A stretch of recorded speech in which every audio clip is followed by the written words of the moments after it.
This is the Ryder and Lisa replay. Brought to you by Southtown Hyundai. Check out the Southtown Hyundai Advantage at southtownhyundai.ca. International Women's Day today. If you have a woman in your life you'd like to brag about, we'd love to hear it. We're both big fans of our evening host here at Play 107. Yeah, Jenna, she just posted on Facebook that she's wide awake. Which doesn't make any sense. I've never heard of an evening host awake at this time. Before Jenna worked with us here at Play 107, we met her on the stand-up comedy scene here in Edmonton. She's so funny. Yeah, so we wanted to check in and see if she's actually awake. Hello. Good morning, Jenna. Good morning. What the hell are you doing up? I don't know. So you took a day off, but you didn't sleep in. Yeah, no, it's like 5 a.m. and I'm wide awake and I have no idea why. So here's my life.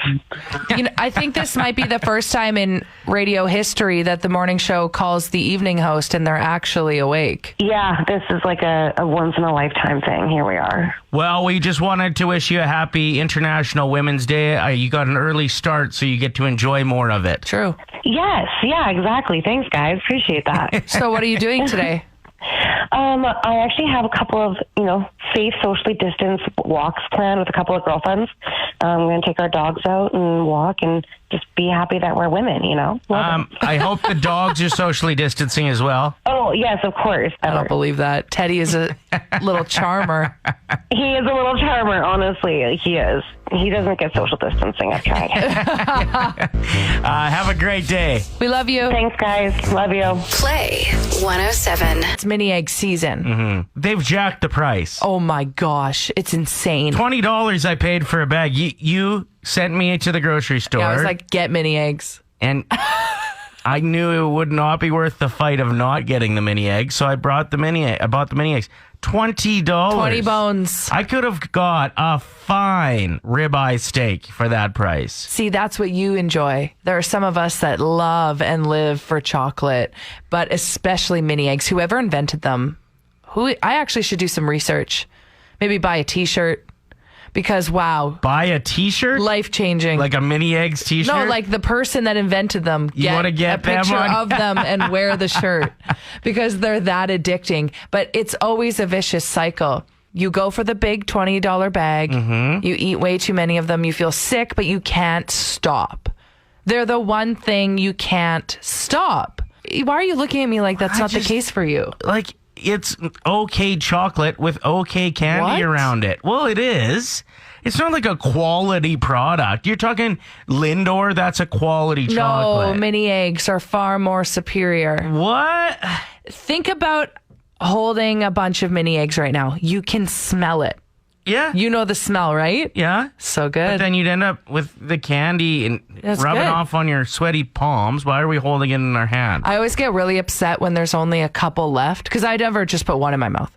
So when I have my last bundle, I'll suck on it. Like I'll suck in, I'll cry that it's over. I start to sob. See, is there, because I know that there's some guilt with, like just self-guilt for you with how many of these you take down I think over the Easter holidays or month. What if you did tried to break a world record for the most mini eggs eaten this month, and then you don't have to feel guilty, it's just part of your job? This is why we're friends. Yeah. This is why I need you in my life. You need a t-shirt with me on it. No. 107. It is time for Unsung Heroes, where we give shout-outs to people, places, and things that maybe don't always get the attention they deserve. Lisa, you want to fire away? Sure. Shout out to the word unprecedented. Once we're all vaccinated and things are quote-unquote back to normal, I want to recommend that word is never used again. Thank you. Shout out to people who seem to be bothered by dogs who are off-leash at off-leash dog parks. You mad that you got wet at the pool too? Shout out to really lonely gym selfies. That's it. That's all I have to say about that. At least there's some comments underneath the post. Right. So you're less alone. Shout out to St. Patrick's Day being on a Monday this year. Really? Most years that would be fairly unfortunate. This year, every day is Monday, isn't it? Yep. Shout out to plugging your phone in for an hour to charge it, and when you go to check it, you only have one text, and it's a reminder that you have a dentist appointment. feeling a little lonely today? I guess so. Yeah. Shout out to the OGs who remember the phone number you used to call just to find out what time it was. That's definitely the, back in our day of my generation. I didn't even know that was a thing. Yeah. Well, you had cell phones by the time you were a teenager, right? But I do remember having to call the movie theater to find out the movie times. Oh, yes. And just waiting and waiting. Waiting through all the boring ones that I didn't care about. I'm like, what about the Mary-Kate and Ashley Olsen movie? What time is that on? Shout out to Oprah for having the most dramatic pauses in interview history. That is impressive. And finally, shout out to Fitbits being the new Tamagotchis. But the character you're keeping alive is you. Oh, true. You healthy Are little you drinking thing. any water? So I tweeted this morning saying for International Women's Day, I want to learn about and research women I potentially don't know about, those who have paved ways and helped change our world for the better. One of the responses was a woman who's actually from Edmonton. So this isn't like a recent story, but I thought I'd share it because it's awesome. Yeah. Her name is Bean Gill. And when she was on a summer vacation back in 2012 in Las Vegas, all of a sudden she had this stabbing pain in her spine and she went numb from the waist down. She has since that incident has been paralyzed since. What? And it's still a mystery to medical professors as to what caused it or how that happened. Scary. But she says she's been through it all. And she actually opened a recovery center here in Edmonton. It's called Ryu Paralysis Recovery Center. And it's a gym here in Edmonton and treatment center that offers intensive workouts designed specifically for people in wheelchairs. Mm-hmm. If anybody wants details on where this is at, I actually looked it up online. It's awesome in there. Beautiful art all over the walls with empowering messages and art of people in wheelchairs with their muscles showing. It's really cool. Again, her name is Bean Gill. Tell me something good. Great story. Mine is one of the few things that have actually improved this year because of the pandemic. Apparently, there is a generation of school children who are far more interested in careers in science, technology, engineering, and mathematics because of this year.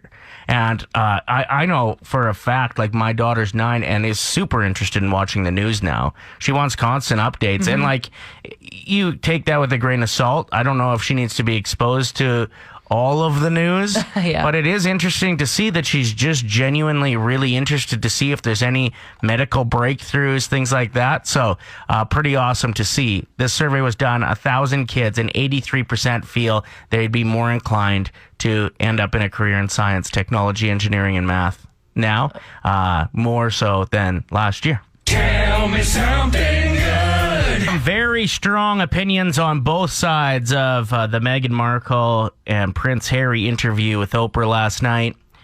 And I can understand, I guess, why people feel strongly one way or the other. What I don't understand is how many people from other countries are so invested in the royal family. In the UK, I get it. They are the biggest celebrities and more there. But it's a pretty big deal in Canada too. Yeah. Is it? How many? I mean, I know almost everybody I know watched last night because there was a lot of drama. But do you follow the royal family closely? Not necessarily. Right. I haven't even watched The Crown on Netflix, so that says a lot. Okay. One of the things that I think would be hard to argue with is how powerful Meghan's chat about mental health was and opening up about her struggles, which took a lot of character and a lot of courage to open up like that. I think when you tell someone that you've had suicidal thoughts, that's a very courageous thing to do because then it can open the door to them helping you. Mm-hmm. And I think we do need to lean on each other a bit more. I know it doesn't compare to her struggles, but I had a pretty tricky run after my divorce 6 years ago now. And I didn't talk to anybody about it for, months. Right. about what was going on. And you still showed up to work every day and put on a smile and made our listeners laugh, and you were struggling. Big time. And when I finally did get an opportunity to open up to my oldest brother, it just felt like I was taking a backpack of weights off of my shoulders, and that there was somebody there to help me carry that. And I think that is what I learned from watching Meghan last night too, is when she opened up to Harry, that's when things started to change for the better in her life and better for her mental health. There's a therapist who broke down what she thought of last night, and it's pretty powerful. You can find her on TikTok at Lori Wheeler is her name, and check this out. All right, I want to talk to you a little bit about the Meghan Markle interview and how she was talking to Oprah. And she said that she told Harry she didn't want to be here anymore. And she said that she told him that at one point because she knew that it might lead to something bad if she didn't. So what happens is people are uncomfortable when they don't know how to deal with shit. And so they're like, oh, I want to tell somebody you're like that way. What is that way? Like, what the hell does that mean? So I need you to understand that if you're feeling some kind of way, don't worry about other people around you being uncomfortable. It's not your problem, right? That's why you reach out. There's a hotline. You reach out to me. You reach out to other therapy people. It's important because you know what? You're not wrong. You're not broken. Don't worry about everybody else's feelings when they don't understand it. Reach out. Right? Very powerful. She's amazing on TikTok. I love that there is this platform now for therapists to just kind of showcase what they do, especially if you've never been to therapy. What a great way to introduce it into your life. Oh, exactly. And she just sounds so welcoming. Oh, yeah. Which is what I think a lot of people need is a welcoming set of ears to listen.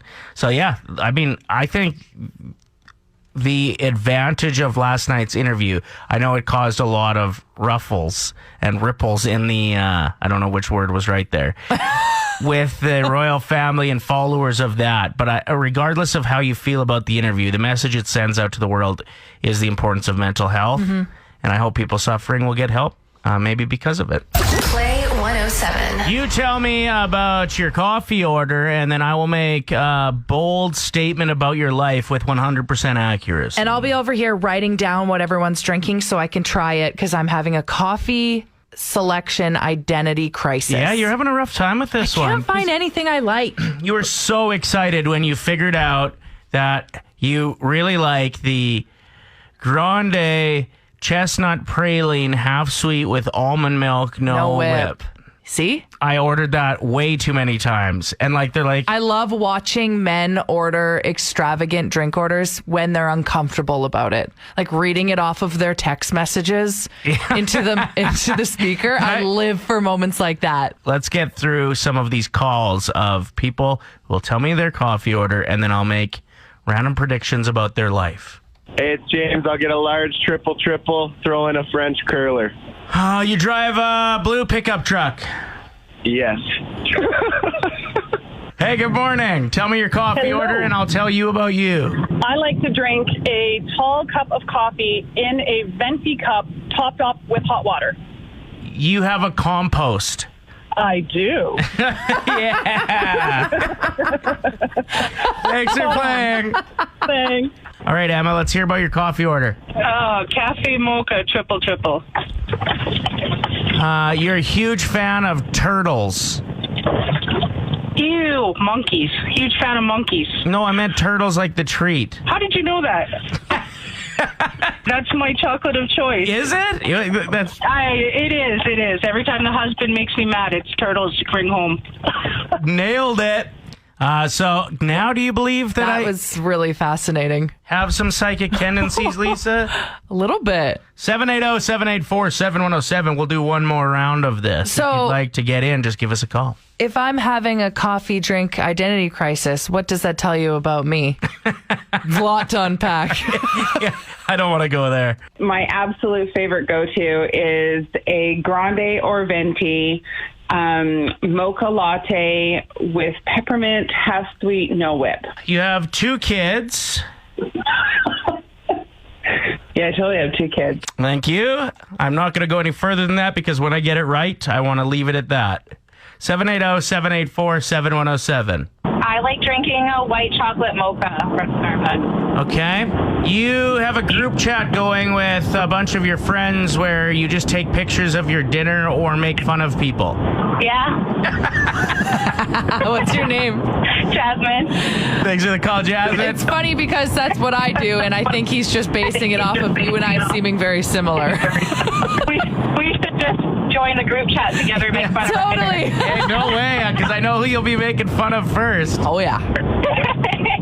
Have a great day, Jasmine. We appreciate you. Black. Are we talking homebrew? Are you getting it from Timmy's? What's your go-to? I'm a homebrew guy now. I used to be Timmy's Dark Roast, but switched to homebrew. Homebrew, straight up black. And you drink it out of a coffee mug that you forget everywhere. Yeah, that's how'd you know, Ryder? Yeah, see? I'm going to also say that you like fishing. No, you're a little off there, Ryder. You don't like fishing? Well, I enjoy it, but I went like once in my life. Well, it was a great time, wasn't it? You have a new number one, Lisa? Yeah. I never thought Harry Styles would get knocked off of this. Especially, it's strange that you're wearing a Harry Styles shirt while talking about another man today. Well, I don't have an Israel Adesanya shirt. I'll have to get one. I was watching the UFC over the weekend. Didn't pay for it. Ryder and Grant, our roommate, they chipped in together to purchase it. You enjoyed it so much, you should be chipping in. I know. So I was falling asleep, and then all of a sudden the main event happened. And you know how they do that montage at the beginning, and they introduce the two fighters? I was like, whoa. Who's this? Rewind that, I think, is how you worded it. He was so charming and confident. Mm-hmm. He lost. He was undefeated up until this weekend's fight. But I followed him on Instagram, and he's a really good loser. He still had a couple drinks with his whole team after. He was happy for the winner. You know how sometimes the fighters will get on stage on the mic and say, those judges don't know what they're talking about. I totally should have won this. And they start to like threaten, or then they announce who they want to fight next. Right. That's not what he did. No, he just said this. It is what it is. It is what it is. So that he's your new number one crush. Yeah. He is pretty awesome. Like, he's so charismatic. He actually did the play-by-play or the color commentary for that Mike Tyson fight a couple months ago, and he was so good. Okay. Like, he will have a lengthy career in broadcasting after he hangs up the gloves, but that won't happen for a while. He's a beast. If anyone wants his Instagram handle, just hit me up. I know it. 780-784-7107. Hit us up with your number one celebrity crush right now. Sarah wrote in saying Jason Momoa. Handsome dude. I get it. I've recently had mine change. Because yours was originally... Well, it's been like all Paula of them. Abdul. Yeah, Paula Abdul was like my junior high school crush. But Adele. Yeah. Her on SNL, how she like couldn't help but laugh. And like she couldn't hold it back. She's I thought endearing. Was so cute. And the fact that she like swears and drinks and smokes and wears heavy eye makeup and laughs really loud. I don't know. She's the whole package for me right now. Lisa texted in saying, my celebrity crush, my number one is Hugh Jackman. Apparently he was really good in that musical, The Greatest Showman. Yeah, he is. He was good in it. And I still haven't seen that. Apparently he's incredibly kind to like set directors and behind the scenes people and stuff as well. I've heard that lots. Does anyone have a local celebrity crush? Like Daniela wrote in saying, Yessi Puyarvi is the one for me. Nice. I almost said Jessie because that's how it's spelled, right? Yeah, it's correct, but it is pronounced Yessi. You nailed it. Look at you and your sportsing. Great job. I know. 780-784-7107. Good morning, it's Kia. Hey, Kia, what's up? We're talking celebrity crush. Yes. I am obsessed with Dwayne The Rock Johnson. How long has that been a thing? Like since the wrestling days? Oh, since the wrestling days. And I even have a little figurine of him as my rear view mirror, like, decal thing. So when you say it's an unhealthy obsession, do you think of him and, like, genuinely get sad that he's not yours? Yes. And it's funny because even if he's on TV and he's talking, if my husband talks to me, I'm like, listen, my first husband is speaking. Bad time of year to be a dog owner. Every time you open the door to let them out pee, you're like, please don't get all muddy again. And then every time, it's just a mess. Here's the thing. You have to remind yourself that it's just a phase. And it's not going to be forever. That's what I have to tell myself when I see the tracks in the house. I'm like, it's okay. Yeah. Don't even clean it, because what's the point in the spring? Here's how I thought of it too, is I don't have to cut the grass this time of year, nor shovel, which is a very rare, month that you don't have to do either, likely. What about the dog poop, though? Yeah, so the dog poop's still frozen. You can't really do much about it at this point either. So the job is to clean up the muddy tracks from the dog. That's this time of year's job. I had a buddy over for a fire. Him and his daughter and his wife came over, and there was dog poop everywhere in my backyard, but it's like half frozen. So you can't really get at it unless you cut out the snow. So you just leave it this time of year, right? Wait until you can pick it up off the lawn. But those poor little girls were trying to play and build a snowman. And I'm like, no, don't use that for the nose. I just came across something interesting. I appreciate the move on Burger King's part in the UK. I saw that tweet and I was fired up at first. Well, that's, I think, the point. It grabs your attention, and some people think they went about it the wrong way. But the original tweet, which this is going to make you mad that anybody would defend this, was just women belong in the kitchen. And then they responded to their own tweet with, if they want to, of course. Yet only 20% of chefs are women. We're on a mission to change the gender ratio in the restaurant industry by empowering female employees with the opportunity to pursue a culinary career. We are proud to be launching a new scholarship program which will help female Burger King employees pursue their culinary dreams. Whoa. I think it's an incredible move. I think it's so smart that they would tweet that to grab people's attention. Absolutely. But you know that there are people that are not reading the replies. They only see that and then they're fired up and they're angry. But I guess when they were having that discussion around the table, they knew what would happen. What they were doing. It's also pulling out a lot of the International Men's Day crowd. No. We don't have a day to celebrate. Yeah, you do. It's November 19th. I wonder how many of them are showing up at Burger King. Hey, saw what you tweeted, and it's just some poor 15-year-old part-time employee that's like, what are you talking about? Please leave me alone. Please leave it stuff yelling. We got a text over the weekend from Nikita saying, hey, just want to give you guys a heads up that Roll Up the Rim to win this year, 100% winners. There are 0 please play agains. I wonder if they all sat around and they're like, all right, it's been such a tough year. The last thing that people need is also sorry, you can't even have a free coffee. But what? I don't understand how they're able to afford a move like this. What? You want a sugar packet, maybe. No, you think they're going to have stuff like that? Well, I don't know. You've won one Timbit. Here's a stir stick. No, I think majority of them will be donuts. Free coffee. Free donut. Yeah, I guess. I'm just really excited that we probably won't have to deal with as many people who think it's important to post their stats from Roll Up the Rim every year. This drives Ryder insane every year. 6 wins out of 23 attempts. Thanks. Can't wait for tomorrow. The next update. Ryder and Lisa. Brought to you by Southtown Hyundai. Play 107.